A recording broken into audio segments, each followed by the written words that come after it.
E Olá, aí, professor. Isaías? Tudo bem, Isaías? Tudo bem? Tranquilo? Tranquilo? Tá me ouvindo aí legal? Tô. Tá me ouvindo bem? Tô. A imagem também tá ok. Sem mais delongas, a gente já pode começar, até porque essa live também vai Tô. ficar gravada para disponibilização do pessoal, né, para assistir mais tarde, quem quiser. Uhum. E primeiro de tudo, quero dizer que é um prazer ter o senhor aqui com a gente hoje, né? O professor Léo foi meu professor de exegese do Novo Testamento, teologia do Novo Testamento lá na FAECAD. E quando eu anunciei para a galera aí que o senhor estaria com a gente aí, o pessoal sinalizou muito positivamente e falou que estava aí querendo ouvir o senhor. E então a gente vai começar. Eu queria que primeiro o senhor se apresentasse, né? E hoje a gente vai falar, o senhor vai falar sobre a justiça de Deus na carta de Paulo aos Romanos, né? E antes do senhor Isso. começar, queria que o senhor se apresentasse e depois já pode dar andamento ao assunto. Bem, primeiro agradeço aí o convite. Boa noite a todos. Paz. Como Isaías mencionou, meu nome é Leonardo, né? Eu sou professor da FAECAD até o presente momento e tive a experiência, né, de ter esse contato com Isaías. Eu não lembro nem qual foi o ano, Isaías, você estudou Foi a lá? partir de 2016 a 2018. 2016, 2018. Faz um tempinho já. Tanta gente que passa por lá, né? E a minha trajetória está muito envolvida com a teologia, né? Eu fiz a formação em teologia na própria FAECAD, lá no ano de 2009, e depois eu fiz a escadinha, né? Eu fiz a especialização em teologia bíblica, que era a área que eu queria me especializar mesmo. Da especialização em teologia bíblica, eu consegui passar no mestrado em teologia bíblica também, na PUC. E depois, já como professor da FAECAD, eu iniciei o doutorado. Então, o doutorado são 4 anos, né, um tempo maior. Eu concluí no início desse ano, concluí em fevereiro, e aí em março, quando ia desfrutar da liberdade, a gente ficou preso de novo, né, nessa situação aí da pandemia. Então, concluí o doutorado e continuo estudando, continuo fazendo cursos. Acho que não dá para a gente parar de trazer, de conhecer novas informações, né? Então, tenho feito esse percurso aí. Perfeito, professor. Então, a gente hoje, o senhor vai falar sobre a justiça de Deus na carta de Paulo aos Romanos. Quero dar total liberdade aí para o senhor falar, expor, e é isso aí, pode dar andamento. Bem, já que a gente tem um tema bem específico, né, a gente poderia até dizer o seguinte: a justiça de Deus na carta romana é isso, né? Aí, tipo assim, acabou a live, né? Mas para a gente poder falar dessa justiça de Deus, a gente precisa apresentar algumas informações preliminares. Então, a gente precisa dividir um pouquinho essa live dentro do nosso espaço de tempo em pelo menos três tópicos, né? Primeiro, que a gente pode dizer algumas informações preliminares sobre Paulo e sobre a carta aos Romanos, para a gente se situar um pouquinho. Num segundo momento, a gente precisa falar de como Lutero leu esse texto, como ele leu Romanos, já que esse é o principal motivo de você ter me convidado. Você me convidou justamente porque a gente está falando de reforma, desde a Isso. reforma. Então, Lutero fez uma leitura de Romanos. E essa leitura, ela teve desdobramentos ao longo dos séculos posteriores. Então, ela influenciou a nossa maneira de ler Romanos. E aí, um terceiro momento é justamente a gente poder perceber que existem outras leituras que têm sido feitas do texto de Romanos. O Romanos Sim. hoje tem sido lido a partir de outras áreas que não só a teologia. A teologia tem a sua forma de ler, mas a gente não pode só se prender à leitura teológica. A gente precisa perceber outros elementos que muitas vezes nos escapam da leitura dessa carta.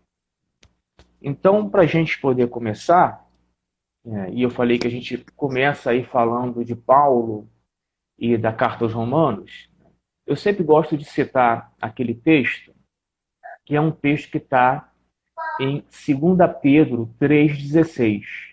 Nesse texto, você tem que o Paulo não, tradicionalmente atribuído a Pedro, lá no finalzinho dessa carta, ele vai dizer, vai falar um pouquinho sobre, e ele vai dizer, suas cartas contêm algumas coisas difíceis de entender, as quais os ignorantes e estáveis torcem. Então, só pegando esse trecho aqui, esse autor, ele está dizendo o seguinte, ele está dizendo que ele lê Paulo e que existem outras pessoas que leem Paulo. E essas outras pessoas estão distorcendo as coisas que Paulo escreve, porque Paulo escreve um pouquinho complicado, escreve coisas difíceis de entender. Por que eu estou mencionando isso? Porque Paulo, ainda hoje, é muito discutido. Interpretações em torno do texto de Paulo, ainda mais da carta de Romanos, ela é passível de muitas variantes, de muitas leituras distintas. Então, o que eu quero dizer é que eu vou apresentar um caminho para a leitura da carta. Então, por isso que a minha ideia é que esse caminho ele possa ficar na mente do leitor, para quando ele for fazer a leitura da carta aos Romanos, ele possuir o que essas chaves hermenêuticas para ele poder fazer a leitura do texto. Então a gente precisa perceber isso, que eu tenho um caminho para a leitura, e dentro desse caminho, uma primeira informação que é relevante da gente poder trabalhar é que quando a gente está falando das cartas de Paulo, a gente está falando de cartas circunstanciais, ou seja, cartas que Paulo escreveu numa específica situação. E nessa situação, Paulo vai desenvolver estratégias para resolver determinadas questões. Então, isso é importante, principalmente em relação à carta aos Romanos, porque a carta aos Romanos ela foi meio que colocada de lado como não sendo uma carta circunstancial. Então, toda vez que a gente estuda, por exemplo, carta de Paulo aos Coríntios, a gente estuda lá, tem lá no livro, a cidade de Corinto, região portuária, como é que era a cultura, a cidade foi fundada em tal época. Mas quando a gente estuda Romanos, geralmente esse contexto ele é eliminado.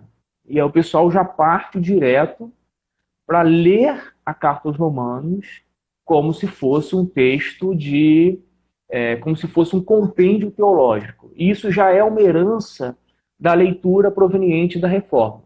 A Reforma gerou esse tipo de olhar da carta aos Romanos. Então, para a gente poder entender essa carta, a gente precisa adotar essa ideia. Romanos é uma carta circunstancial. Paulo está tentando resolver, está escrevendo por uma situação específica que a gente precisa identificar na leitura do texto. Então, essa informação também é importante. E uma outra informação que é importante também sobre Paulo é que a gente precisa ler esse texto pensando em Paulo como sendo um judeu. Aliás, a gente pode dizer, Jesus era judeu e Paulo era judeu.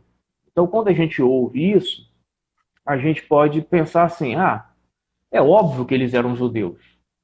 Mas quando eu digo que Paulo é judeu, eu digo que Paulo é judeu de forma étnica e de forma religiosa. Então, o discurso de Paulo, entendendo Jesus como sendo o Messias, ele ainda se vê dentro do judaísmo e não fora do judaísmo. Então, esse elemento também é importante para a gente fazer a leitura da carta e perceber essa herança judaica de Paulo como sendo um judeu da diáspora. Então, esse elemento é um elemento importante. A carta aos Romanos também tem uma outra peculiaridade, porque ela é uma carta em que Paulo não fundou a igreja de Roma, é uma carta que Paulo não conhece a comunidade. Então, isso faz com que Paulo se utilize de uma linguagem de persuasão, de uma retórica própria na elaboração dessa carta. Então, é por isso que o texto, geralmente se entende que a carta aos Romanos, Paulo está, de uma certa forma, se apresentando para a igreja de Roma. Então, eles vão conhecê-lo a partir dos seus escritos. Então, logo no início da carta, ele mesmo menciona o profundo desejo que ele tem de ir até Roma. E esse desejo, é interessante perceber na carta, que você tem, de uma forma até clara no texto, porque Paulo quer ir a Roma, mas você não tem de uma forma tão clara porque Paulo escreve para Roma. Então, por que ele quer ir a Roma aparece principalmente lá no final, no capítulo de número 15.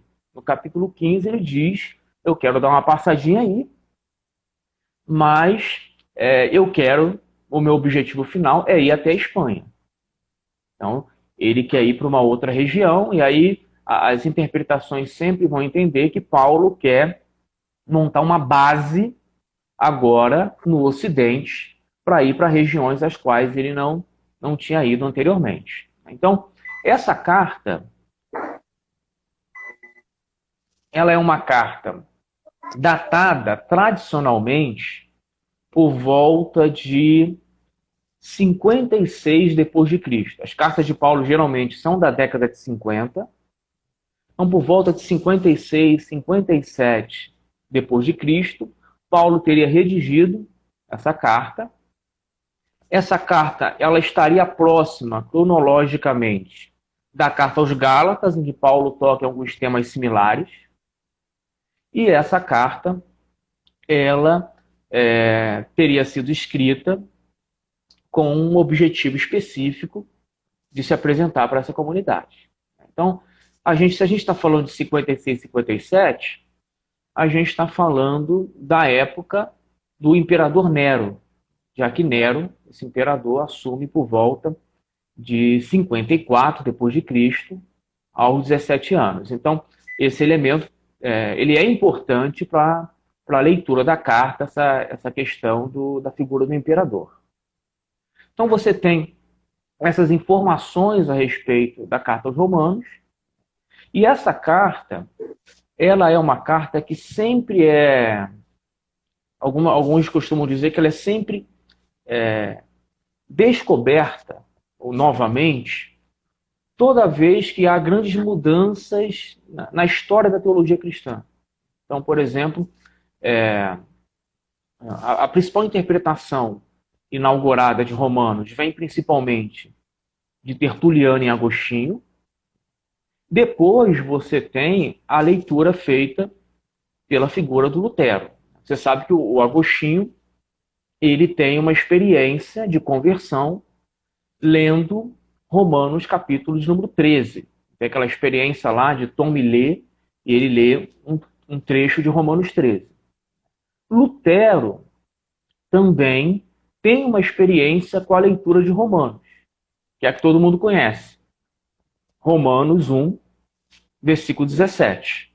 Então, quando ele faz essa leitura de Romanos 1, 17, ele faz essa leitura, Lutero era um monge agostiniano, apoiado nesse olhar, nessa interpretação de Agostinho.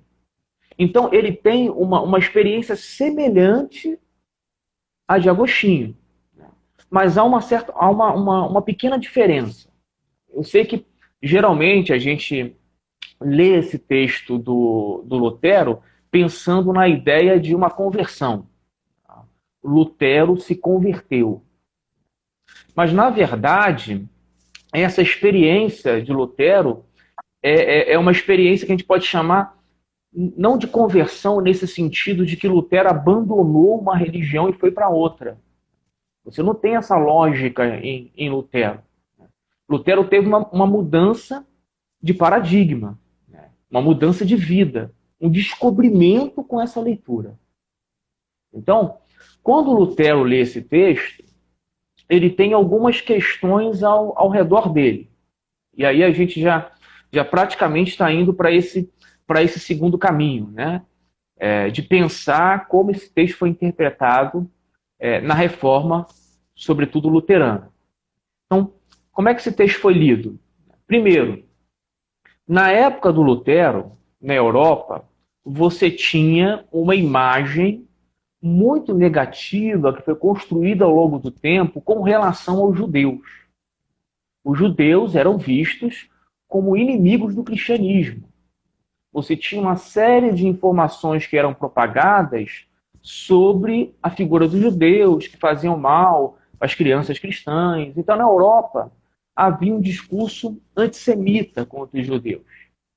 Então, esse discurso faz parte do mundo do Lutero. E Lutero vai ver os judeus de uma forma muito negativa. E isso vai contribuir para a leitura que ele vai fazer do texto de Romanos. Então, para a gente lembrar um pouquinho, né, na live passada, a live do Jonatas, ele mencionou algumas vezes o quanto Lutero era alguém angustiado, alguém atormentado pelo sentimento de pecado. Então, o Lutero vivia atormentado, e essa sensação do Lutero fez com que ele se voltasse para a ideia da justiça de Deus. Justiça de Deus essa que ele entendia como sendo castigo divino. Então, Lutero ele tinha medo de ser condenado ao castigo eterno do juízo final, e ele cria, como Paulo cria, que esse juízo era um juízo iminente, estava prestes a acontecer.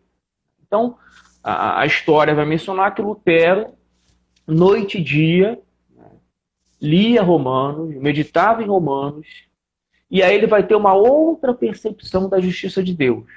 Ele vai entender que a justiça de Deus era a justiça imputada ao crente mediante a fé. Então, Lutero vai entender a justiça de Deus nesse sentido que a gente pode dizer um sentido jurídico. E aí o que chama a atenção?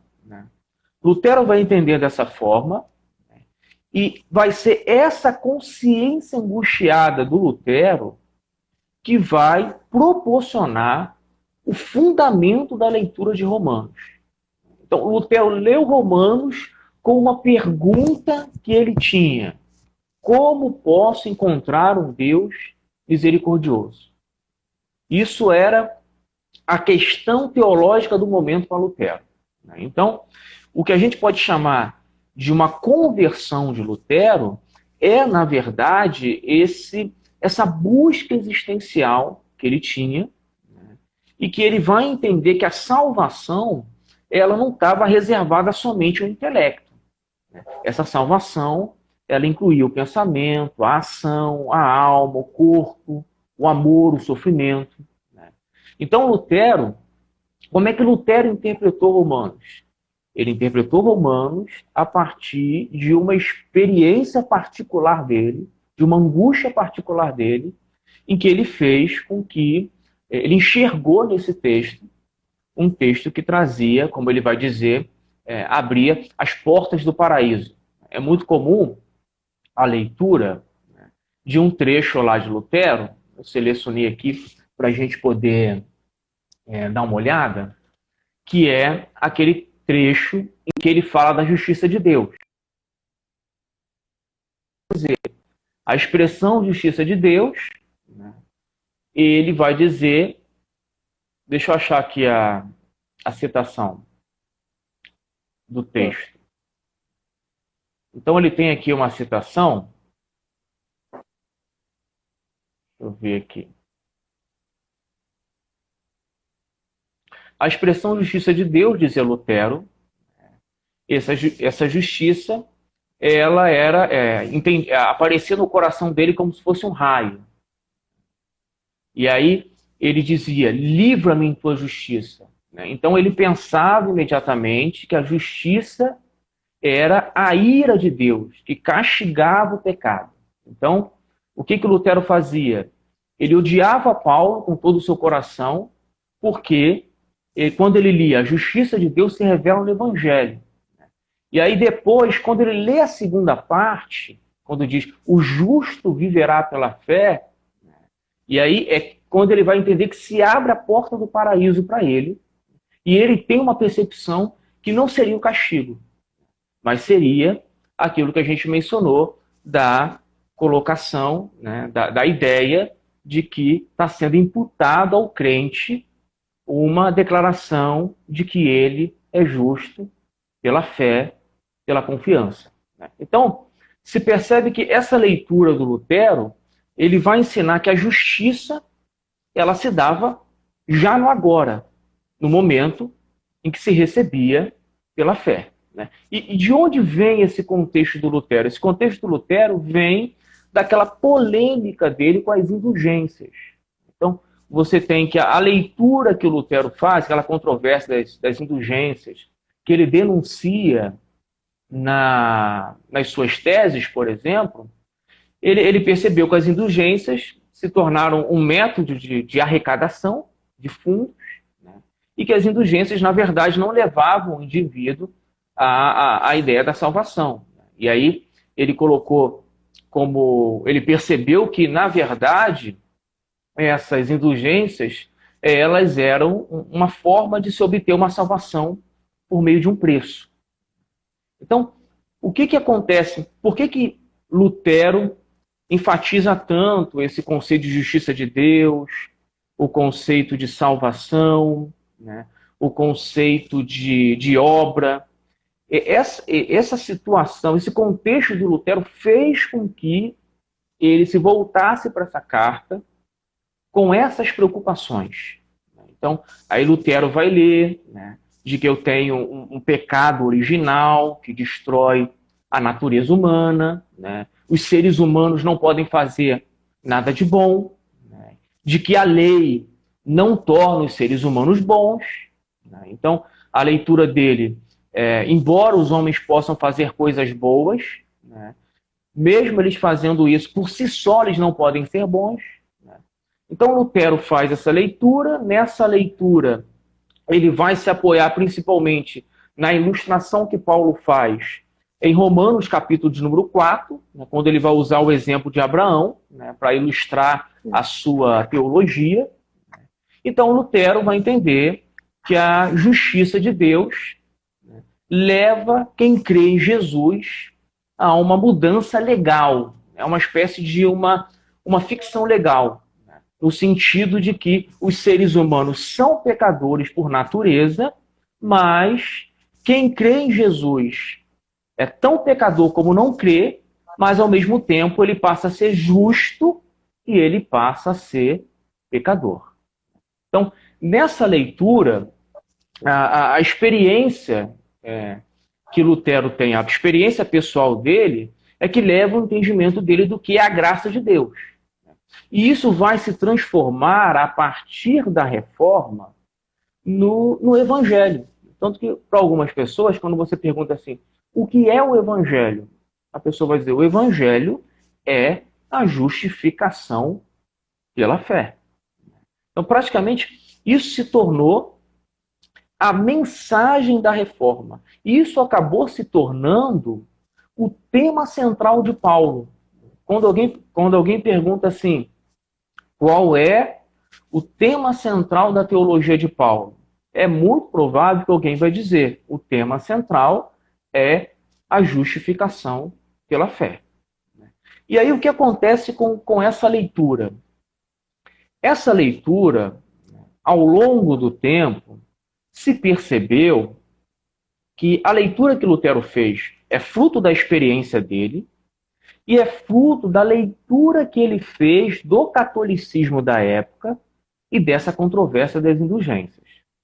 Então, a ideia era que o catolicismo da época entendia que a salvação poderia acontecer por méritos próprios e que Lutero faz uma denúncia a respeito disso. Não, a salvação acontece mediante a fé, por um ato justificador de Deus.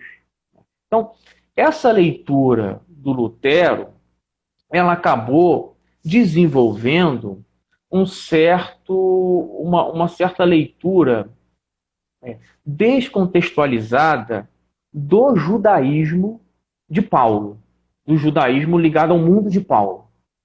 Por quê? Porque muitas vezes ainda as pessoas leem a carta aos Romanos pensando no seguinte: quem são os judeus? Os judeus acreditam que a salvação ela acontece por causa das obras da lei. Então, se eles obedecerem à lei, eles vão ser salvos. E Paulo estaria dizendo que isso está errado, de que os judeus estão errados e que a salvação só vem por intermédio de Jesus Cristo. Então, essa leitura proveniente da Reforma, ela coloca Paulo como fora do judaísmo. Então, quem é Paulo? Paulo é o cristão. Paulo é o cristão que está numa outra religião, e por estar numa outra religião, ele está condenando a religião dele antiga. Ó, essa religião, ela falhou, ela é falha. E aí, nessa leitura descontextualizada de Paulo, acaba se fazendo uma certa caricatura do judaísmo. É uma religião impossível. Se vê como uma religião do passado, uma religião inferior, que está preparando para uma religião mais perfeita, que seria o cristianismo. Então, você teria a ideia de que o judaísmo vai ser substituído, esse judaísmo legalista, por uma religião superior, que é o cristianismo. Então, essa leitura, ela passou a ser condenada porque se percebeu aquilo que eu mencionei no início. Se percebeu que está havendo um discurso antissemita do mundo de Lutero sobre o texto. Então, ele está fazendo uma separação entre cristianismo e judaísmo, que não é a separação que Paulo fez, porque, como eu disse no início, quem é Paulo? Paulo é um judeu, é um judeu da diáspora. Então, eu não posso aplicar a esse texto, eu não posso aplicar a leitura de Paulo, uma leitura de que Paulo está criando um embate entre cristianismo e judaísmo, porque isso não existe na época de Paulo. Então, aí é aquilo que a gente costuma dizer de um anacronismo. Eu estou colocando na época de Paulo uma questão que não existe na época dele. Então, a partir daí, vão surgir ao longo do tempo, né? Primeiro, Romanos vai ficar durante um bom tempo sendo o que o Philippe Melanchthon disse. O que é Romanos para o Philippe Melanchthon? Dentro dessa leitura luterana, que eu posso chamar de leitura agostiniana luterana. O que é Romanos? Compêndio da teologia, da doutrina cristã. É como se Romanos fosse um livro de teologia sistemática. Paulo fosse um teólogo sistemático, isso, um tratado teológico, em que já está tudo pronto, Paulo já tem a teologia dele pronta, né? E aí ele manda essa teologia para os romanos. Só que, por exemplo, posteriormente vão perceber que essa leitura do judaísmo da época de Paulo, ela é uma leitura que não condiz com o judaísmo da época. Primeiro, porque a gente não, por mais que a gente esteja usando a expressão judaísmo, a gente, na verdade, está falando de muitos judaísmos. E dentro desses muitos judaísmos, se percebeu, houve um autor que percebeu que os judaísmos da época seria uma religião não centrada na lei, mas uma religião centrada na aliança. Então, tem um autor muito citado nos livros, que é o Ed Parish Sanders, em que ele desenvolve uma pesquisa sobre o judaísmo e ele chega à conclusão do conceito que ele chama de nomismo da aliança. O que é o nomismo da aliança? O povo, os judeus já eram eleitos. Isso já era uma prerrogativa deles, já são um povo eleito. Né? E aí você tem uma forma de manter essa eleição justamente através das instruções da lei. Então, a aliança, vamos dizer assim, ela era uma amostra da graça do Deus de Israel, né, que ele havia concedido a oferecer a esse povo a salvação. E essa salvação por pura misericórdia. Então, por exemplo, se Paulo fosse dizer para os judeus, né, olha, vocês estão confiando nas obras. Nenhum judeu na época de Paulo ia falar assim, Paulo, você tem razão, a gente está confiando nas obras. Por quê? Porque todos eles entendiam, e isso, por exemplo, esse Sanders mostra, né, de que há muitos textos na época de Paulo que promovem a centralidade da graça de Deus. Então eles entendiam que essa eleição era fruto da misericórdia, da graça de Deus. Então, por exemplo, a gente só tem, praticamente na época de Paulo, um texto que fala de obras da lei, que é um texto que aparece da comunidade de Qumran. A comunidade de Qumran tem um texto que aparece essa expressão e tem um sentido específico de mencionar algumas instruções rituais próprias daquele grupo. Então, fora isso, na época de Paulo, você não teria esse entendimento entre os judeus. Então, o que vai acontecer? Vai haver outras perspectivas de se estudar Paulo. Então, é comum quem mexe, quem lê alguma coisa de teologia, perceber, a partir desse autor que eu mencionei, o Sanders, aquilo que os autores chamam de nova perspectiva sobre Paulo. Essa nova perspectiva é entender, por exemplo, que Paulo ele se vê como vivendo o final da história, como vivendo os tempos messiânicos, que é aquilo que aparece, por exemplo, em 1 Tessalonicenses, né, quando ele, no texto do capítulo 4, se inclui na parousia. Ele se coloca como nós, né, como fazendo parte desse contexto. Né? Então, na concepção de Paulo, a morte de Jesus, dentro dessa nova perspectiva, ela significaria aí a união entre judeus e não judeus. E aí, a marca dessa nova identidade seria, não a lei, mas seria a fé em Cristo. Então, essa nova perspectiva, ela hoje, ela tem uma série de subdivisões, né? E essa nova perspectiva, ela ainda ganha um novo componente, que é o que alguns chamam de nova perspectiva radical. O que é nova perspectiva radical?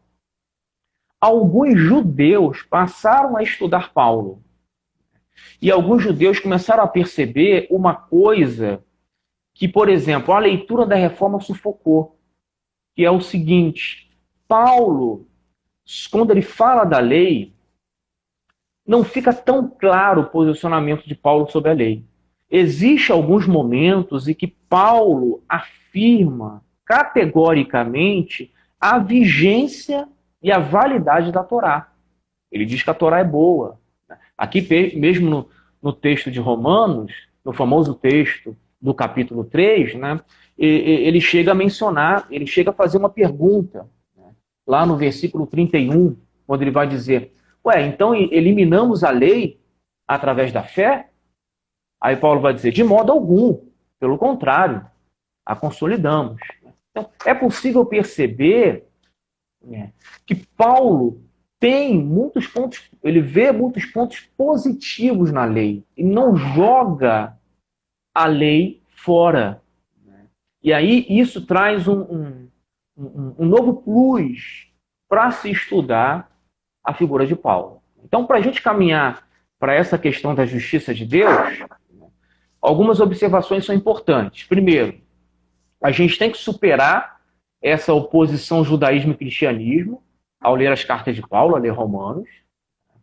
A gente precisa até mesmo, isso eu sei que é um pouco complicado, mas a gente precisa aceitar uma certa ambiguidade e imprecisão de Paulo. Ou seja, existem algumas coisas que Paulo diz, aí eu remonto ao texto lá de 2 Pedro, que são difíceis de entender. Porque a gente está lendo um texto e já faz um tempinho, né, em que o leitor, né, o destinatário, ele tem um esclarecimento melhor das circunstâncias e do vocabulário de Paulo, que muitas vezes se escapou, né, escapou para nós. Então, eu sempre cito aquele exemplo, né, aquele texto de 1 João, quando diz assim, o pecado que é para a morte. O autor lá de 1 João, ele não diz nada para a gente, né? Ele não diz assim, lembre-se, irmãos, lembre-se, amados irmãos, que o pecado que é para a morte é isso, isso, isso. Ele não diz. Mas o leitor dele, né, que está naquele mundo dele, sabe o que é o pecado que é para a morte. Né? Então, você tem algumas expressões de Paulo, né, algumas das ambiguidades de Paulo, que são difíceis de serem harmonizadas e que muitas vezes a tentativa de harmonizar é a tentativa de transformar Paulo num teólogo sistemático. Só que Paulo escreveu cartas circunstanciais, com estratégias específicas para determinadas questões. Então, é importante a gente poder situar, né, essa visão teológica de Paulo. E aqui eu já lanço uma questão importante. A gente precisa perceber a teologia de Paulo e perceber que essa teologia de Paulo é uma teologia que aponta para o fim da história, que aponta para o reinado do Messias. Então, Paulo tem uma perspectiva chamada de apocalíptica, né, da iminência da chegada de um fim. Então, é importante fazer essa leitura ao ler Romanos. É importante fazer essa leitura ao ler as cartas de Paulo. E um outro elemento importante é a gente perceber que para estudar Paulo, como eu disse até no início, a gente tem que ir além um pouquinho da leitura teológica.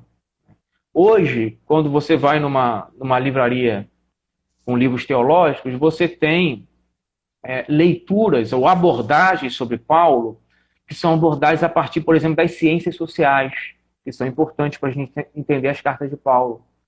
Leituras chamadas de pós-colonial, essa ideia de colonizador e colonizado, que também é interessante para ler Paulo.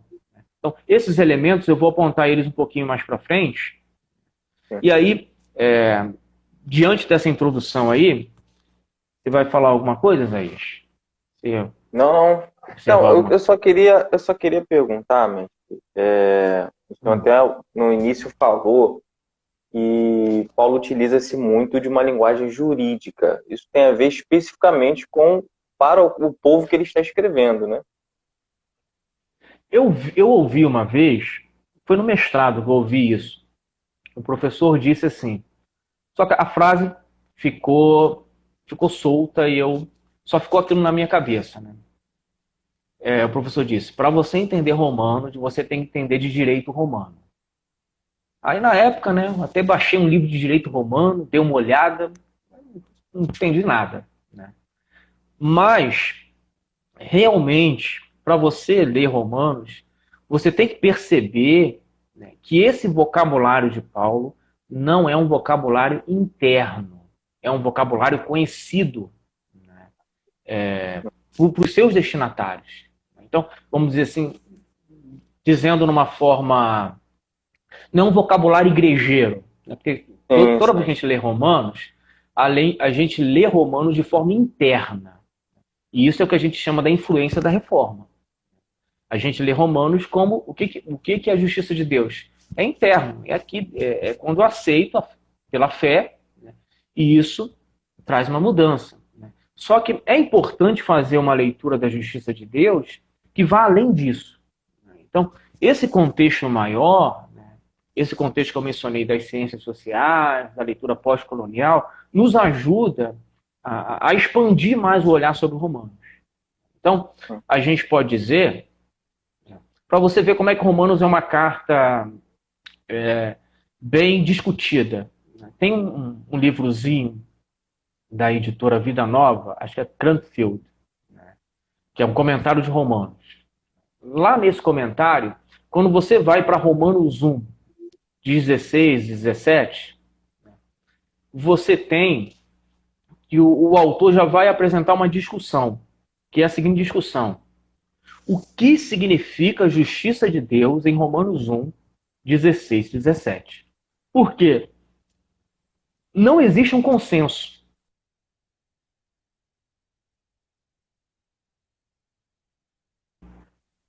Deixa eu voltar aqui. O que acontece? É porque entra aquelas promoções, né? Para você clicar de plano. Aí eu cliquei aqui para tirar. Então o que acontece? Primeiro, justiça de Deus. O que é justiça de Deus em Romanos? Primeiro, a expressão justiça de Deus, ela pode significar, num primeiro momento, né, uma qualidade de Deus. O que seria a qualidade de Deus? Né? É aquele sentido de estar falando de um aspecto da natureza de Deus. Justiça de Deus é a justiça que pertence a Ele. É uma qualidade dele. Né? Mas existe um outro sentido. Justiça de Deus seria o ato de Deus, a ação de Deus, tanto no presente como no futuro. Então, é o ato de Deus de estabelecer justiça no mundo. Então, esse seria um segundo sentido, que pode ser comparado à ideia de. Pode ser comparado à ideia do reino de Deus, como esse ato escatológico de Deus de fazer justiça. Então, é possível fazer essa leitura. Eu não estou me vendo ali, você está me vendo? A sua imagem aqui para mim congelou. Só eu tô ouvindo o seu áudio. Eu acho que deve ser. Eu acho que deve ser por causa dessa questão que eu falei do. Deixa eu ver aqui. Promoção.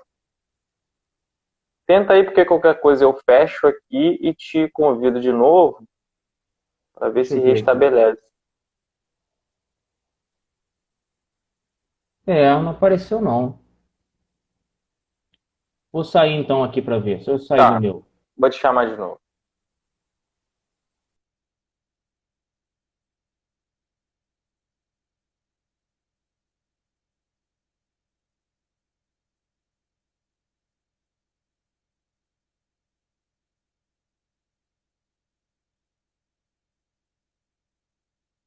Pronto, mandei aí de novo.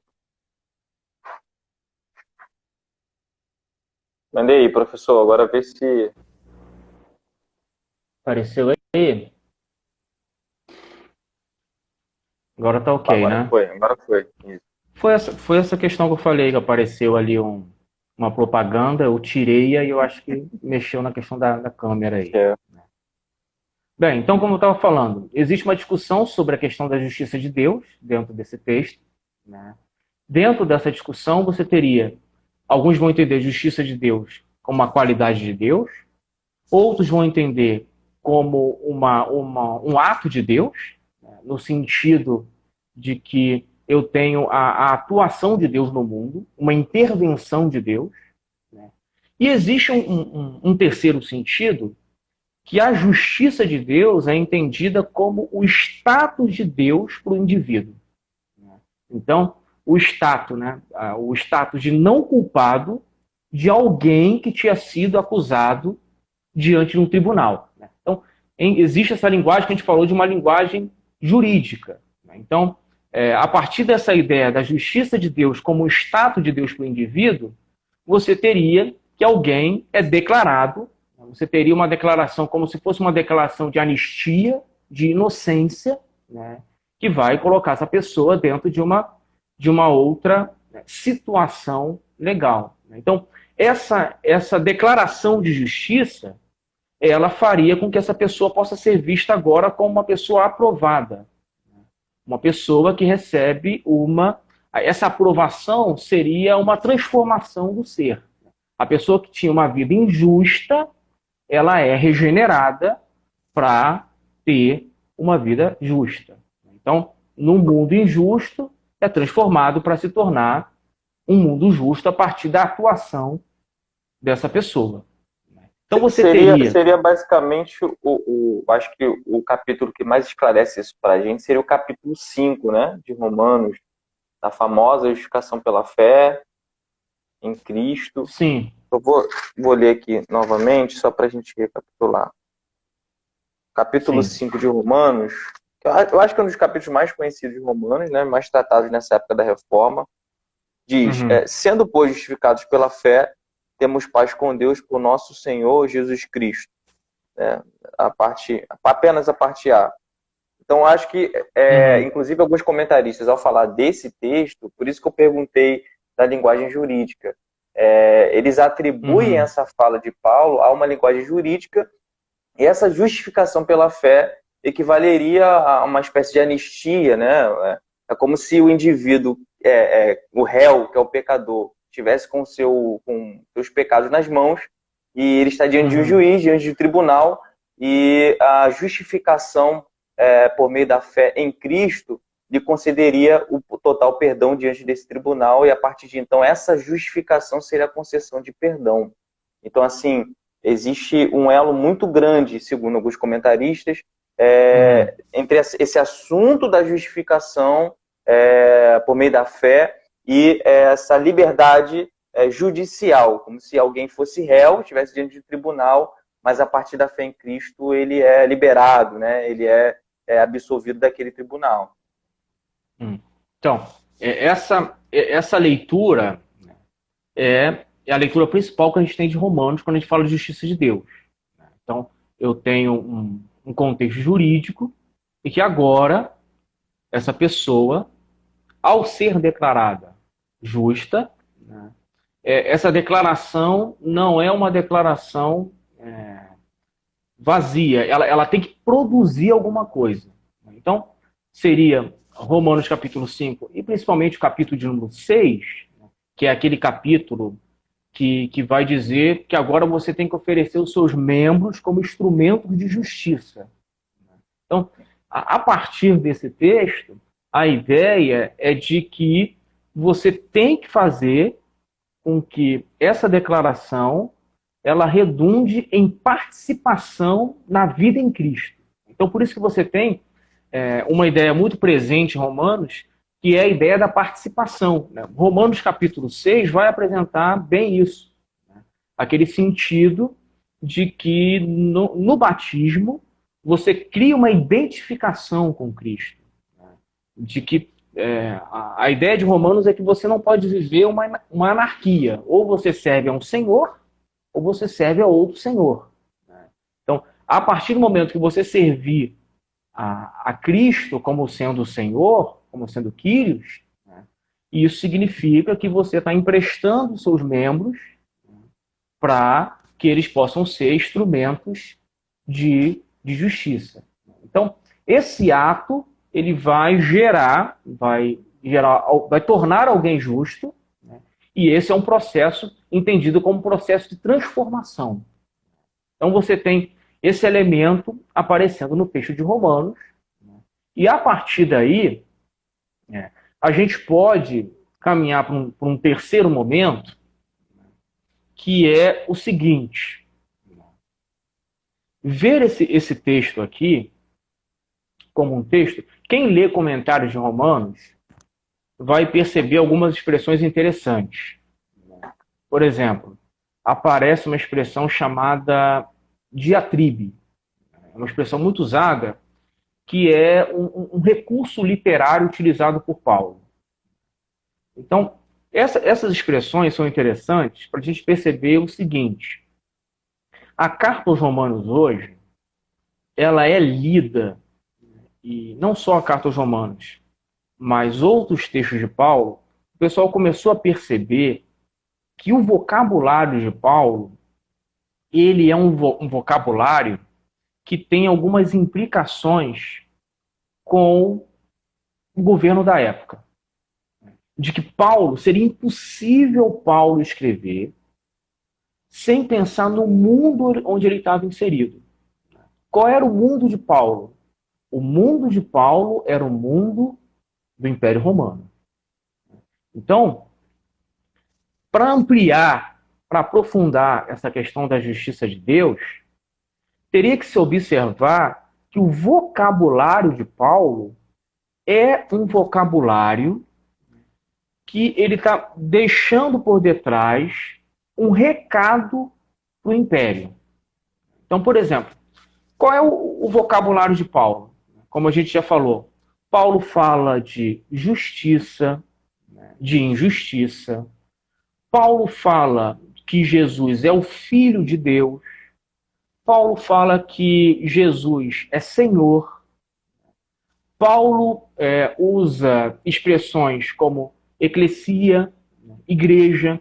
Essas expressões não eram expressões internas.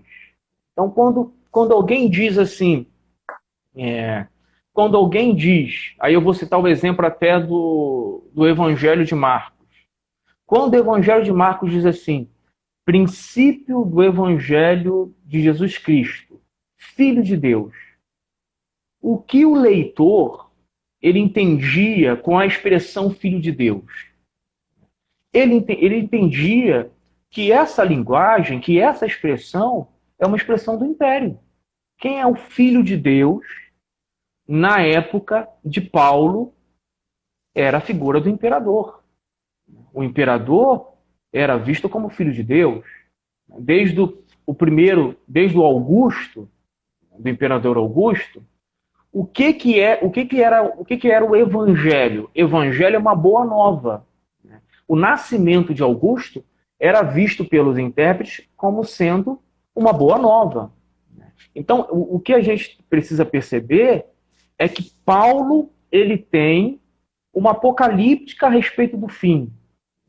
E ele tem um evangelho que ele anuncia. E o império tinha um evangelho e o império tinha uma escatologia imperial. Então, quando Paulo escreve, é possível perceber esses elementos. E isso já começa no capítulo de número 1. No capítulo de número 1, eu vou citar aqui, logo no início, nos versículos 3 e versículo de número 4, o texto vai dizer, geralmente esse texto ele é lido da seguinte forma, olha, Paulo está apresentando a cristologia dele. Aliás, se a gente for para o versículo 1, né, Paulo, vamos ler esses 4 primeiros versos aqui. Como eu sempre brinco, pode dizer que eu não lia o texto bíblico, né? A gente vai perceber para não aqui ficar só nas minhas palavras, né? Exatamente. Né? Então você tem Paulo, servo de Cristo Jesus, chamado para ser apóstolo, escolhido para anunciar o evangelho de Deus, que ele já tinha prometido por meio dos seus profetas nas Sagradas Escrituras.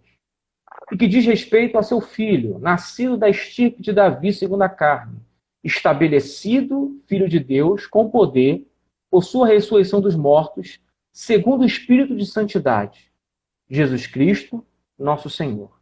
Então, quando a gente lê esse texto, por exemplo, a gente tem aqui, Paulo se apresenta como servo de Cristo Jesus, como escravo de Cristo Jesus.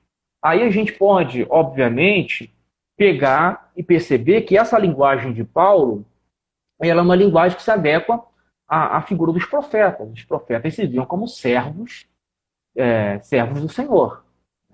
Só que é possível perceber que essa linguagem de Paulo, ela se encaixa numa linguagem diplomática romana. Uma linguagem dos generais romanos, em que os generais também se colocavam como servos também. Então, quando Paulo desenvolve aqui a sua proposta, ele vai anunciar um filho de Deus, que vem da estirpe de Davi, segundo a carne. Então, o interessante é perceber que Paulo está fazendo um contraponto aqui entre um outro evangelho. Por quê? Como eu disse, a carta aos Romanos é escrita na época do imperador Nero. E o imperador Nero, ele assume, o seu pai adotivo, o imperador Cláudio, morre em 54. Assim que ele morre, aparece uma...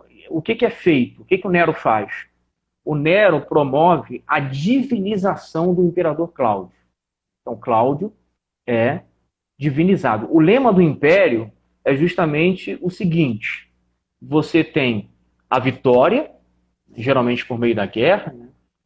Depois a paz e depois a divinização. Então, Cláudio foi divinizado. Se Cláudio foi divinizado, quem é Nero? Nero é filho de Deus, é filho da divindade. Então, Cláudio foi divinizado e Augusto, o primeiro imperador, também foi divinizado. Então, existe... Isso é o que a gente chama, é o que se chama de propaganda imperial. A versão oficial vai dizer, né, que tudo aconteceu por causa dos desígnios divinos. Então, quando Paulo começa o seu texto, ele já está apresentando uma outra notícia, de que o verdadeiro Filho de Deus, que foi divinizado, vem da estirpe de Davi. E é Jesus Cristo que alcança isso pela ressurreição dos mortos. Então, a leitura que pode ser feita desse texto é justamente de que Paulo está apresentando um outro evangelho. E nesse evangelho, né, o verdadeiro Filho de Deus é Jesus. Então, a partir dessa leitura, quando Paulo endereça esse texto, quando ele mostra os destinatários, que aparece aqui no versículo de número 5, né, para quem talvez tenha estranhado a minha tradução, eu estou lendo na Bíblia de Jerusalém. Então, no versículo de número 5, o texto vai dizer: por quem recebemos a graça e a missão de pregar, para louvor do seu nome, a obediência da fé entre todas as nações. Essa Bíblia aqui diz entre todas as nações, ao invés de trazer gentios. Porque a ideia que se entende aqui dessa expressão é que Paulo está usando, ele escreve para Roma, mas ele está escrevendo para todos os tipos de gente. E aí a ideia, por isso que essa tradução ela se torna mais feliz ao dizer para todas as nações. Todos que estão aí, né, são objeto da mensagem de Paulo. E aí, para a gente fechar esse tópico, né, versículos 6 e 7. Sim. Ó, a gente tem 18 segundos, a live vai cair, mas eu chamo o senhor novamente e aí a gente dá continuidade, tá? Tá, a gente faz o fechamento aí. Galera que está assistindo aí, só retornar com a gente que a gente vai dar continuidade. Pronto, voltamos. Antes aí. de passar para o senhor, professor, eu queria só agradecer a galera que está acompanhando a gente aí. Tem o meu pastor que está aí desde o início, pastor Igor. Nosso amigo Daniel estudou lá também com a gente, na FAECAD. O Jansen também, grande amigo. A minha sogra está aí também, a Cristina. E o nosso amigo Ramon também está aí. Quem entrou também foi o Wesley, professor. O Misael também entrou. E queremos agradecer a todos aí pela presença. Então, pode dar continuidade, professor. Bem, então, para a gente poder solidificar essas questões, estava mencionando que a leitura, logo do início da Carta aos Romanos, ela já apresenta uma contraproposta ao evangelho imperial, vamos dizer assim, a proposta do império. Então, é possível perceber isso logo na declaração inicial de Paulo, quando fala a respeito de Jesus, quando fala de que ele veio da estirpe de Davi, e de que ele endereça esse texto, o texto é destinado às nações. Então, essa tradução ela acaba sendo uma tradução bem feliz, né? Porque como eu ia ler, né, o verso 6 e o verso 7, ele vai mencionar o seguinte, ó, das quais fazeis parte também vós, chamado de Jesus Cristo. A vós, todos que estáis em Roma, amados de Deus e chamados à santidade, graça e paz da parte de Deus, nosso Pai, e do Senhor Jesus Cristo. Então, aqui nesse texto, lendo a partir desse olhar um pouco mais amplo, o que Paulo está fazendo aqui nessa carta? Paulo está anunciando uma justiça de Deus que é contrária à justiça anunciada pelo império. Então ele está conclamando os seus leitores a fazerem uma escolha. Há uma escolha a respeito de qual senhor vocês vão obedecer. Se a César, lembra que a expressão, como eu falei, Quírios, é uma expressão que remonta à figura do César. O César é chamado de Quírio César. E aí, nessa declaração da justiça de Deus, o que acontece com as nossas leituras de Romano? Toda a Bíblia nossa, ela isola Romanos 1, do 16 ao 17. E bota assim, tese ou tema de Romanos. E ao isolar o versículo 16 e 17, acaba não vendo a continuidade que você tem entre o 16 e o 18 em diante. Então, geralmente, por exemplo, quando a gente pega um esboço de Romanos, ele faz o seguinte, ele traz Romanos 1, 16 e 17 como tema, ou tese da carta, e 18 em diante, os comentários vão trazer uma descrição geral do estado do homem, estado universal do homem. Só que lendo dessa forma, a gente pode perceber o seguinte, o que Paulo está dizendo aqui? A gente pode até traduzir como alguns autores traduzem. Lá no versículo 16, quando ele diz, eu não me envergonho do evangelho, porque ele é a força de Deus, alguns autores, pensando nessa ideia da linguagem, desse conflito com o império, conflito esse que seria um conflito velado, ele não é um conflito explícito, é um conflito que o leitor identifica. Então, por exemplo, isso é muito comum da seguinte forma. Algumas pessoas comparam com o teatro grego e romano. Lá no teatro, as peças, quando as peças usavam alguma frase ou faziam uma caricatura de alguém da aristocracia, todo mundo sabia de quem estava falando. Então, o texto aqui, quando lido, todo mundo identificaria do que está em jogo aqui na leitura. Então, quando ele diz aqui, eu não me envergonho do evangelho, você sabe que a sociedade romana era uma sociedade da honra e da vergonha. Seria uma vergonha Paulo ser um apóstolo, no sentido de um enviado, Paulo ser um enviado de um homem crucificado. Quem morre na cruz é alguém que é passivo de uma vergonha. Então, Paulo diz aqui, quando Paulo diz, eu não me envergonho do evangelho, eu não aceito esse discurso do império, né, de que eu ser enviado por um crucificado é sinal de vergonha. Porque, para mim, eu ser enviado pelo crucificado é o sinal de que eu anuncio o triunfo de Deus, a justiça de Deus. E essa justiça de Deus, dentro dessa leitura contínua, o que ela seria? A justiça de Deus seria a manifestação da ira de Deus. Então, por isso que o versículo 16 e 17 estaria linkado ao versículo 18. Então, geralmente, o que a nossa leitura faz? Como a nossa leitura ela isola, né, o 16 e o 17, se diz assim, olha, a justiça de Deus está acontecendo. E junto com a justiça de Deus, a ira de Deus. Mas é possível perceber que a justiça de Deus está acontecendo na manifestação da ira de Deus. E aqui, nesse catálogo que vai se desenvolver aqui, a partir do versículo 18 em diante, que vai aparecer aqui um catálogo de vícios, né?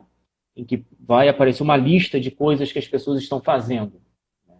Paulo já está anunciando que essas pessoas estão debaixo da ira de Deus. Por que eles estão debaixo da ira de Deus? Porque Deus os entregou, que é o verbo aqui, o verbo parodidomi. A ideia, Deus como sujeito, entrega os homens. Então, essa entrega de Deus já significa que eles estão vivendo a ira de Deus. Então, aí percebe o seguinte, é interessante perceber que, geralmente, até na linguagem imperial, toda vez que surgiu um novo imperador, você tinha um discurso de que está chegando uma idade de ouro. Por exemplo, no caso do imperador Nero, existe um filósofo que coopera muito para isso, que é o filósofo Sêneca. Ele escreve, né, dizendo, olha, agora chegamos num grande momento. Então, ele foi um tutor de Nero. Então, sempre se faz esse discurso de que está surgindo uma nova era e que faz denúncias com relação ao período anterior. Então, aqui, Paulo está fazendo justamente isso. Ele está dizendo que está chegando um novo momento e que, por causa disso, os homens já estão sofrendo a ira de Deus. E aí, o texto vai dizer, né, de que eles se entregaram à idolatria, aos seus desejos, todas essas descrições, e vão aparecer uma série de características, né? Injustiça, perversidade, avidez, malícia, cheios de inveja. Então, o que seria essa leitura do texto? Essa leitura estaria apresentando uma denúncia a como as pessoas viviam no Império. E tem intérpretes que vão um pouco mais além.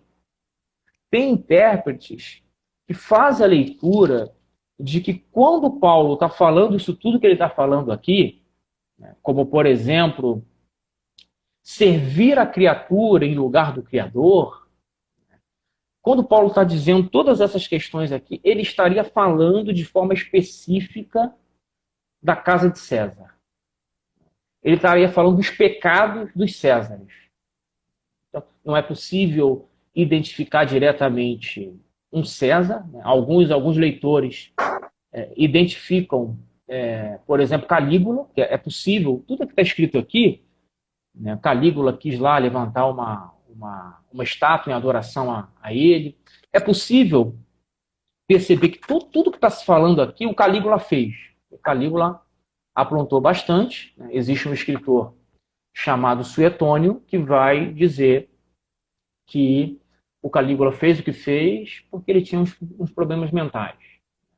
Mas você tem que é possível fazer essa identificação e que essa denúncia de Paulo, ela teria o seu fechamento justamente no capítulo 2, versículo 1, que é quando Paulo vai dizer lá, por isso és inexcusável, ó homem, quem quer que sejas, e te arvora em juiz, porque julgando a outrem condenas a ti mesmo, pois praticas as mesmas coisas, tu que julgas. Então, aqui Paulo está fazendo uma denúncia de que é óbvio, na sociedade da época, como até a gente tem até os dias de hoje, existe a lei para alguns e que, muitas vezes, para os poderosos, ela não funciona. Então, por exemplo, se a gente for pegar o exemplo do próprio Calígula, né? Calígula tinha algumas práticas, né, de sair à noite e abusar das mulheres de alguns homens, de capturar algumas mulheres, e isso, se fosse feito por outros, isso traria uma condenação. Né? Mas quando feito por eles, não dá em nada. Então, essa leitura, ela permite perceber que Paulo está apresentando uma outra proposta, e nessa outra proposta, ele está dizendo o seguinte, ó, se você aceitar, primeiro ele está dizendo, ó, essa justiça deles não é justiça de verdade, a justiça de verdade é a justiça que vem de Deus por intermédio de Jesus. Então ele convida esses homens, ou esses romanos, a como diz lá, se a gente for ligar lá com Romanos capítulo 12, texto muito conhecido, não vos conformeis com este mundo, mas transformai-vos pela renovação da vossa mente. O que Paulo está dizendo? Eu estou convidando vocês agora a desfrutarem da justiça de Deus. E essa justiça não é como a justiça da propaganda imperial. Essa justiça é uma justiça em que, como ele diz lá em Romanos capítulo 12, né, ele vai chegar a mencionar que, deixa eu achar aqui a frase que está no versículo de número 3, quando ele vai dizer, olha, eu peço a todos e a cada um de vós que não tenha sobre si mesmo um conceito mais elevado do que convém, mas uma justa estima, ditada pela sabedoria, de acordo com a medida de fé que Deus dispensou a cada um. Então, o que Paulo está dizendo aqui nesse texto? Primeiro, lá no início, ele está dizendo que agora deve se oferecer um novo culto. Esse novo culto, que é traduzido geralmente como culto racional, pode ser traduzido como culto espiritual, que é um culto que envolve todo o ser, porque existe uma leitura que as pessoas fazem, que é a seguinte, a pessoa fala assim, a gente tem que oferecer um culto racional, aí a pessoa fala, tem que usar a razão. Essa leitura acaba vendo Paulo como se ele fosse meio iluminista, né? Então, na era da razão. Não é o caso aqui. O que é o culto racional ou espiritual? É o que Paulo diz no verso de número 1. É o culto em que você oferece o seu corpo como sacrifício vivo. Ou seja, a totalidade do seu ser. Ou como ele disse lá em Romanos 6, oferece os seus membros como instrumentos da justiça. Então, o que ele está dizendo aqui é que, a partir disso, a maneira de eu viver com o meu semelhante não é adotar a hierarquização que o Império adotava. O Império dividia as pessoas em hierarquia. Mas é você ter um novo olhar a partir dessa fé. Então, essa leitura de Romanos, ela é uma leitura interessante porque ela nos ajuda a ir além. O que eu costumo dizer de ir além? É não pensar só em Romanos como falando de uma justificação interna, interior. É pensar que isso é algo que tem que ir para o contexto externo. Então, a fala de Paulo, ela não está uma fala presa dentro da comunidade. É uma fala que tem que redundar numa mudança de postura no trato com o outro, e é uma mudança de postura que vai atingir a mensagem do Império. Então, o que Paulo está querendo dizer é que ele não concorda com a teologia do Império. E ele está anunciando uma outra teologia, um outro evangelho, que é um evangelho que seria a verdadeira justiça de Deus. Então, por isso que essa leitura é interessante, porque a gente acaba corporizando um pouco a leitura da justiça e fazendo até mesmo com que a justiça de Deus, anunciada aqui por Paulo, seja uma justiça baseada nos profetas. O que é a justiça baseada nos profetas? É uma justiça em que ela busca uma distribuição justa. Então, lá os profetas, quando denunciam os reis, eles fazem essa denúncia porque ele está vendo que está havendo um abuso sobre o outro. Então, quando Paulo fala, eu vou anunciar a justiça de Deus, que é o triunfo de Deus, é uma justiça que propõe uma equidade entre aqueles que vivem debaixo dessa fé e que deve redundar aí numa transformação, numa mudança de mente. Então, essa leitura nos ajuda. É óbvio que a gente não consegue tocar em todos os pormenores da carta, mas são caminhos novos que são feitos para a gente não ficar nessa leitura só pensando em Romanos como justificação pela fé e justificação pelas obras, né? Como se fosse essa a preocupação de Paulo, e como se fosse esse o centro da teologia de Paulo. Na verdade, se a gente for pensar nas cartas de Paulo, eu acho que uma das coisas mais importantes de Paulo é a teologia da cruz. E a teologia da cruz não está nem em Romanos. A teologia da cruz é apresentada no texto de Corinto.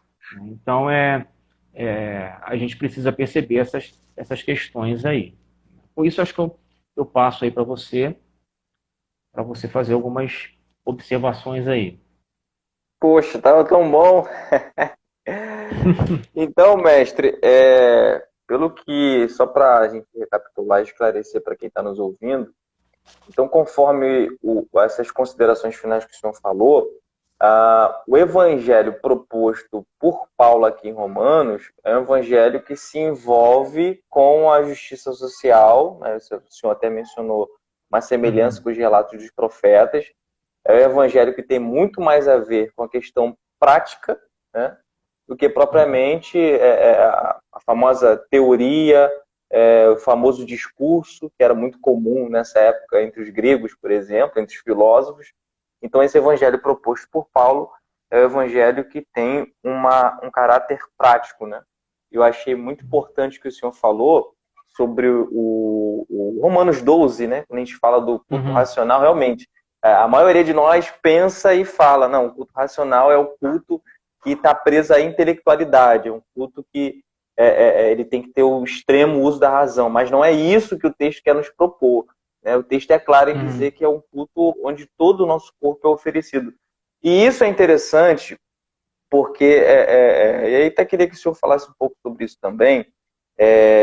Tem alguns comentaristas que dizem que quando Paulo menciona que ele é servo de Cristo e que nós também deveríamos ser servos de Cristo na carta aos Romanos, parece ser uma espécie de, não propriamente uma provocação, poderia ser uma provocação ao público que ele está escrevendo, porque os romanos conheciam bem o que era ser um servo, né? E os romanos tinham o costume de, ainda nessa época, de manter escravos. Então parece que sugerir aos romanos que eles fossem servo de alguém poderia soar como uma espécie de humilhação extrema, já que eles eram um povo que escravizava nações, eles sabiam o que os escravos passavam, então sugerir, claro, a gente aqui está trabalhando com a ideia de que a palavra servo tem a ideia do ser escravo. Então, parece que Paulo está provocando esses ouvintes, dizendo que, poxa, então vocês, para seguir a Cristo, têm que se humilhar ao ponto de se tornar um escravo de Cristo. Essa chamada de Paulo, essa provocação de Paulo, não poderia causar uma raiva ou um não entendimento de uma mente romana? Interessante perceber que Paulo praticamente já diz, né, que eles já são escravos. Eles são escravos de César. Né? Porque Paulo escreve, como a gente delimitou, Paulo escreve para as nações, né? Para todos que estão em Roma. Né? E aí ele está dizendo, e eu cito de novo Romanos capítulo de número 6, que eles já são escravos. O que eles têm que deixar, né, é de ser escravo de alguém que é injusto com eles. Porque, por exemplo, muitos fazem a identificação pensando em 1 Tessalonicenses. 1 Tessalonicenses, no capítulo 5, tem assim: quando vos disserem paz e segurança, sabeis que está próxima. Quem dizia paz e segurança? Esse era o discurso do império. Mas todo o povão sabia que isso era um discurso, mas que a sociedade que eles viviam era uma sociedade de opressão, era uma sociedade de violência, né? Era uma sociedade em que eles eram obrigados a se submeterem. E aí Paulo, nessa carta, está dizendo, na verdade, que não tem justiça nenhuma aí. É injusto isso. Então, nesse sentido, está convidando eles agora a deixarem de ser escravos de César e a viverem uma outra realidade. né? Então, a linguagem do escravo era uma linguagem que eles conheciam, né? Como eu mencionei, é possível ler esse texto pensando nessa linguagem diplomática de Paulo, no sentido de que os generais se chamavam de servos quando falavam do imperador, né? Então, essa linguagem seria uma linguagem entendível para eles. Então, parte da carta, e é por isso que funciona uma coisa muito legal, que é essa questão de comparar os textos de Paulo e a linguagem de Paulo com textos da época. Então, por exemplo, mais uma vez, eu disse que Paulo escreveu para as nações. Aí, no versículo 17 do capítulo 2, ele fala com um judeu, né, no capítulo 2, versículo 17. Aí os comentaristas dizem o seguinte, agora ele está falando para o judeu, né? Não é necessariamente que ele está falando para o judeu. Ele está usando um recurso em que ele cria um personagem imaginário para desenvolver um diálogo, desenvolver um ensinamento. Não necessariamente que ele está dizendo o seguinte, olha, pessoal aí das nações, deixa de ler agora que eu estou falando com o judeu. Não, o texto todo é direcionado para as nações. E aí ele usa esses recursos para poder trazer o seu ensino. É igual Romanos capítulo 7. Romanos capítulo 7 é um texto bem discutido. Por quê? Porque parece que Paulo está descrevendo a experiência dele. Mas muitos autores leem que Paulo, na verdade, ele está desenvolvendo uma experiência que é comum, mas que não necessariamente é a experiência dele. Até porque os intérpretes acham estranho se isso fosse um testemunho, um depoimento de Paulo, acham estranho Paulo dizer, como ele diz lá no versículo 9 do capítulo 7. Outrora eu vivia sem lei. Em que tempo Paulo viveu sem lei? Então, essa afirmativa não se encaixava se fosse uma descrição mesmo de Paulo. Então é possível perceber que Paulo ele usa recursos literários, eu preciso entender esses recursos, por isso que é comum estudar Romanos comparando com a retórica antiga e perceber que toda a estrutura da carta ela envolve uma persuasão que seria conhecida por eles, né, ao lerem um texto. Então tem esse elemento interessante aí. E o mais interessante também, quando você estava falando, eu lembrei, né, essa experiência que Paulo conclama, né, que é uma experiência que se funda no Espírito, a gente não pode esquecer de Romanos capítulo 8, essa nova justiça em que se aguarda uma redenção, porque Paulo diz aqui, e não se esqueça do que eu mencionei, Paulo está escrevendo dentro de uma perspectiva do fim, dentro de uma perspectiva dos tempos messiânicos. Então ele diz, olha, lá no capítulo 8, o Espírito geme esperando essa redenção, que é uma linguagem do escravo, né? A linguagem de redenção do resgate do escravo. Né? Então, o Espírito está gemendo, esperando, e a própria criação está esperando essa mudança dessa injustiça que está acontecendo para que a justiça de Deus prevaleça. Então, se faz essa leitura justamente dentro dessa questão aí, de que os homens estão vivendo no pecado, porque estão indo, vamos dizer assim, estão indo na onda do império. Estão indo na onda desse discurso que é feito. Então, por isso que é legal, e uma coisa que eu tenho começado a fazer com mais frequência, é fazer essas leituras sobre o Império Romano. Para que cada vez fique mais claro, né, o quanto essa propaganda ela era uma propaganda que era enganosa. Ela era um discurso, é o que a gente tem hoje, né, quando a gente fala de propaganda política. Né? Existe um mundo ideal, mas que todo mundo, quando vê, todo mundo sabe, nada a ver aquilo ali, ela falou que os hospitais estão todos funcionando, eu fui no hospital, não está funcionando. Né? Então, quem lê a carta, e quem está vivendo situações como essa, né, sabe, entende a linguagem de Paulo, entende uma coisa que é chamada de versão pública e versão oculta. Então, na linguagem de Paulo, alguns autores costumam dizer isso. Eu tenho que entender o que é a versão pública, o que ele diz para geral, porque lembro que essas cartas eram lidas para a comunidade, e o que é oculto, né? E que o leitor entende. Aliás, eu lembro até do texto, né? Lá no Evangelho de Marcos, quando ele fala no capítulo 13 da questão do abominável da desolação. Aí ele diz assim, que o leitor entenda. Tipo assim, ó, tem mais coisa aí para dizer, mas eu não vou dizer não, vocês sabem. Então, nas cartas de Paulo eu também tenho isso. Tem coisa que tá velada, que publicamente aparece, mas que é preciso perceber, e aí o público vai perceber nas entrelinhas de quem ele está falando, do que ele está falando especificamente na situação concreta do ano de 56 depois de Cristo.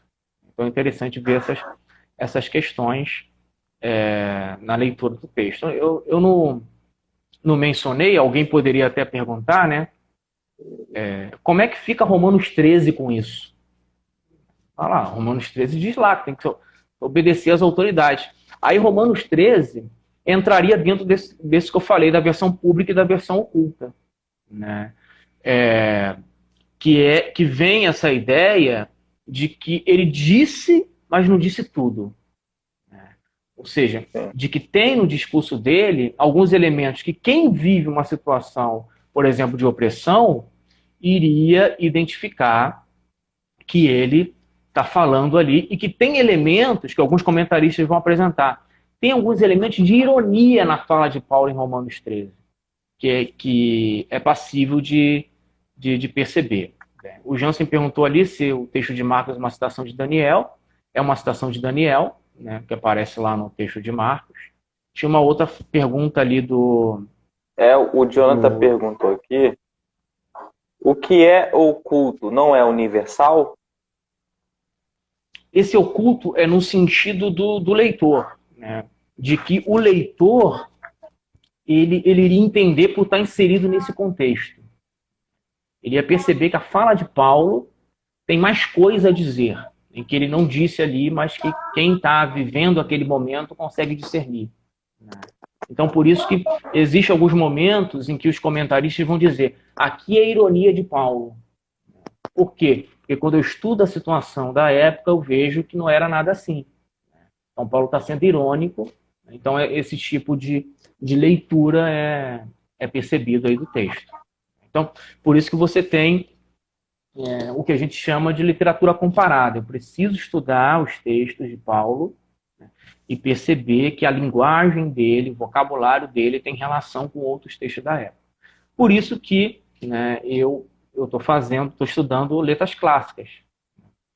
Fui para letras clássicas porque percebi que a minha leitura era muito reducionista. Eu estava fechando muitos textos dentro de um mundo, dentro de um vocabulário, e por não conhecer essas outras obras, por não conhecer, por exemplo, por que eu tenho que conhecer a Eneida de Virgílio, né, que é um texto importante aí, que fala da figura do Enéas. Por que eu tenho que conhecer isso? Porque isso me ajuda a conhecer alguns elementos da carta. Por exemplo, Paulo inclui a figura do Abraão aqui, né? E ele inclui a figura do Abraão como modelo de prosélito, né? Como um modelo para os das nações. Então, eu preciso entender um conceito importante do Império, que é o conceito de piedade, ou de pietas, né? Que é aquilo da ideologia romana, né, que trabalha a ideia de que o Enéas e depois o imperador Augusto é uma espécie de ancestral importante. E aí Paulo está mudando isso, está dizendo, não, existe um outro ancestral mais importante, que é o Abraão. Quem é Abraão? Ele não é um judeu, ele é um prosélito. Né?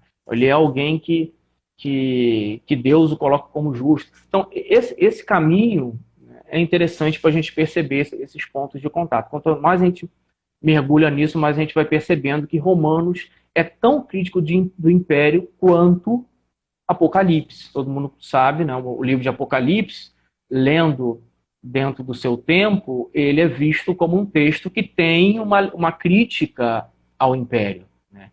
E aí você percebe que isso aparece também no texto de Paulo. Deixa eu ler aqui o que o Jonas está colocando. Os textos dos filósofos da época também são importantes, não é? Ele mesmo cita passagem de um texto de um filósofo. Sim, né? Dos Os textos. cretenses, não é isso? Sim, você tem uma citação na carta de Tito, né, que é cretenses, sempre mentirosos, que é uma citação que Paulo toma literalmente para fazer uma crítica aos cretenses. Então você tem isso, né, mas no caso do que o Jonatas mencionou, a gente teria o Sêneca também como alguém importante, a gente teria o Fílon de Alexandria como alguém importante. Então, esses textos que cercam o mundo de Paulo, eles devem ser conhecidos pela gente. Deixa eu ver uma outra questão que eu não vi. Deixa eu ver aqui. O autor de Marcos afeta a língua aramaica. Eu digo isso pelo fato de enxergar aramaísmo e dar essas citações. Seria um autor que escreve em grego, mas com a cabeça do aramaico?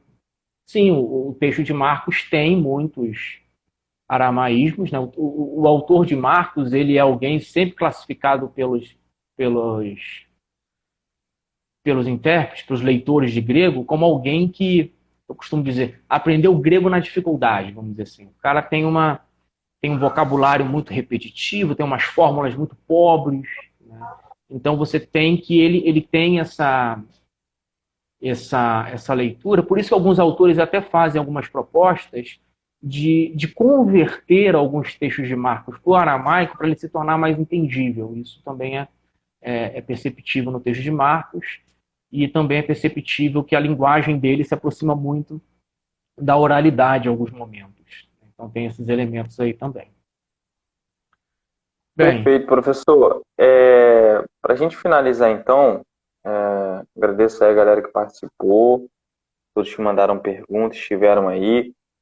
Lembrando que essa live vai ficar salva aí, né, para quem quiser assistir depois. A gente vai também postar lá no canal Papo Cristão no YouTube também. E aí, professor, eu queria finalizar, né, a maior parte dos caminhos que o senhor apontou, das falas que o senhor deixou para nós, tem a ver especificamente com o trabalho exegético, né? E aí eu queria que o senhor finalizasse falando para a gente da importância, né, ainda mais no tempo de hoje, onde a gente faz uma leitura rápida das coisas, rápida das notícias. É um tempo onde, às vezes, um enunciado é suficiente para a gente embasar toda a nossa opinião, sem ler o contexto de uma matéria, de uma publicação, enfim. Queria que o senhor falasse, terminando aí para a gente, a importância do trabalho exegético, da leitura exegética para um bom entendimento e interpretação bíblica. A gente costuma dizer que quando a gente lê um texto, e hoje a gente vive uma vida muito corrida, né? A gente faz muitas leituras aceleradas de um texto, né? E toda vez que a gente faz a leitura de qualquer texto, a gente joga muito da gente no texto, muito do nosso mundo no texto. Então, e no nosso caso, eu sempre brinco, né, que eu fiz teologia bíblica. Eu lembro uma vez um professor de teologia bíblica, ele falou alguma coisa sobre a importância dos biblistas, né? E eu lembro que eu brinquei assim com ele. Eu falei, rapaz, você está preocupado com isso aí de importância do biblista? Todo mundo é biblista, todo mundo lê a Bíblia, né? E todo mundo que lê a Bíblia fala assim, eu sei falar sobre a Bíblia. Então, não existe alguém que possa ser especialista, né? Só que o que acontece? Ao mesmo tempo que a gente tem na Bíblia textos fáceis de entender, como eu sempre cito, né? Jesus diz nos evangelhos, você deve amar uns aos outros. Não precisa ser nenhum especialista para interpretar o texto. Mas existem outros textos que você precisa cavar um pouco mais fundo. Por que você precisa cavar isso? Porque ao longo do tempo o texto foi ganhando sentidos que fizeram com que o texto não tenha mais nada a ver com o que ele propôs. É uma imagem que eu vi uma vez, que é a imagem daquilo que às vezes acontece numa pintura, né? Quando você vai fazer uma pintura, às vezes você raspa assim, e você vê a cor original, a primeira cor que tinha aquela parede. E a gente pode falar isso com relação ao texto, né? O texto tem uma cor original, em que as ferramentas exegéticas, elas nos ajudam a nos aproximar disso e a eliminar essas muitas condicionantes que a gente possui. A gente condiciona algumas coisas do nosso mundo. Então, por que a exegese é importante? Porque hoje a gente tem muita ferramenta para investigar o texto. E dentro dessa ferramenta, a gente tem muita gente de diversas áreas contribuindo para entender o texto. Então, por exemplo, como eu falei, a gente tem pessoal das letras clássicas, a gente tem pessoal da história, a gente tem o pessoal da sociologia. Então, todo mundo está trazendo contribuições para que a gente entre no mundo do texto. Então, é impossível, e acaba sendo uma atitude arrogante, orgulhosa ou ignorante, as pessoas desprezarem essas informações e acharem que a leitura que ela faz e a forma como ela entende o texto é já um sentido do texto. Porque isso muitas vezes acaba gerando o que eu costumo dizer, uma espiritualidade ruim, uma espiritualidade que não entendeu o texto da forma plena. Principalmente que a gente tem uma leitura do texto bíblico muito, vou usar a expressão, desencarnada. É uma leitura, como eu mencionei, uma leitura que não envolve, que não se concretiza na realidade do nosso tempo. Então, para a gente fazer isso, a gente precisa entender que esses textos eles encaram certas realidades, certos contextos, para que a gente possa fazer a contextualização de uma forma devida. Então, é um processo que às vezes dá trabalho, mas eu acredito que é um processo de respeito ao texto, e não fazer o que as pessoas fazem, da forma como eu leio, da forma como eu entendo, eu vou lá e interpreto, e muitas vezes atribuo isso ao espírito. Por isso que tem gente que às vezes faz uma chacota dos cristãos. Né? E esses cristãos, olha lá, o espírito diz uma coisa para um, diz uma coisa para outro, no mesmo texto, ou esse espírito está fazendo uma chacota deles, ou eles estão atribuindo para ter legitimação de autoridade. Né? Então, se quer ter respeito ao texto, tem que se ler o texto e procurar interpretá-lo, e a gente tem ferramentas para fazer isso. Né? Então, é um processo que a gente está sempre aprendendo. Né? O texto bíblico é muito rico, é muito grande. Né? Ninguém domina todo o texto bíblico. Né? Aliás, a proposta do texto bíblico não é essa. Né? Tem um autor que sempre diz que a gente estuda o texto não para se tornar senhor do texto, mas a gente estuda porque o texto está nos interpelando. Ele está, e aí? Você leu aqui sobre a justiça de Deus, e aí? O que você vai fazer com isso? Você vai dizer, é interessante, gostei, ou isso pode ser uma proposta que se encaixe na sua situação de vida? Então, e isso é justamente o que os cristãos fazem com o texto. Os cristãos fazem essa leitura justamente para poder, a partir disso, aplicar o texto. Esse texto é interessante, ele tem tudo a ver com, guardadas as devidas proporções de épocas, né? Ele tem coisas a contribuir com a minha vida cristã. Então, a exegese tem essa importância toda aí. E é uma coisa... É por isso que acontece, né? A pessoa faz a faculdade, às vezes, de teologia, e ela termina a faculdade e bota tudo na gaveta. Guardei, pronto, formei. Mas, na verdade, né, todo mundo, ninguém, vamos dizer assim, se forma. Todo mundo continua estudando e aprendendo. Né? Então, por isso que eu costumo dizer que até essa live, né? Essa live é datada, vamos dizer assim. Pode ser que daqui a alguns anos a gente volte a falar de Romanos, à medida que eu fui estudando, a gente consegue colocar outros elementos, ver outras variáveis, né? E isso é o prazer do estudo, e para quem gosta de estudar a Bíblia, isso é um elemento muito prazeroso que nos permite perceber, usando a linguagem de Paulo, que em parte conhecemos, em parte profetizamos. É sempre em parte, a gente vai aprendendo, né? Seria muita pretensão dizer essa é a interpretação, né? Ou eu domino a interpretação, né? Então, isso não é uma atitude de quem estuda ou de quem faz teologia ou qualquer outra área. A gente está sempre no caminho, e que bom que a gente está sempre no caminho, né? Que isso nos permite aí continuar comprando livro e estudando, né?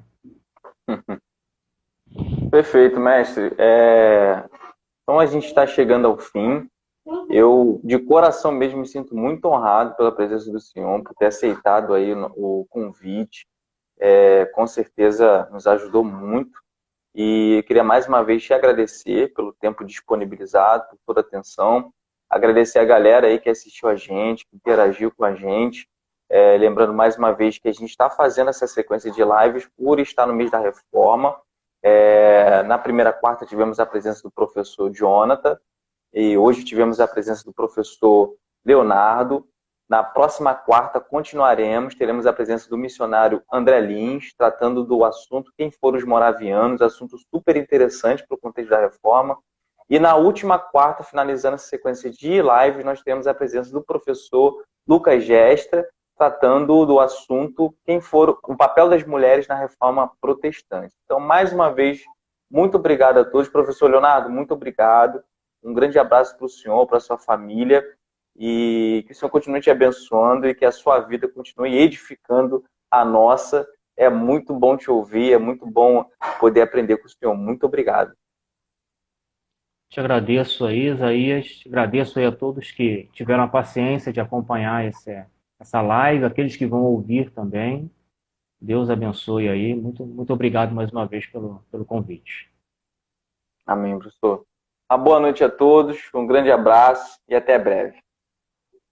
Tchau. Até breve aí.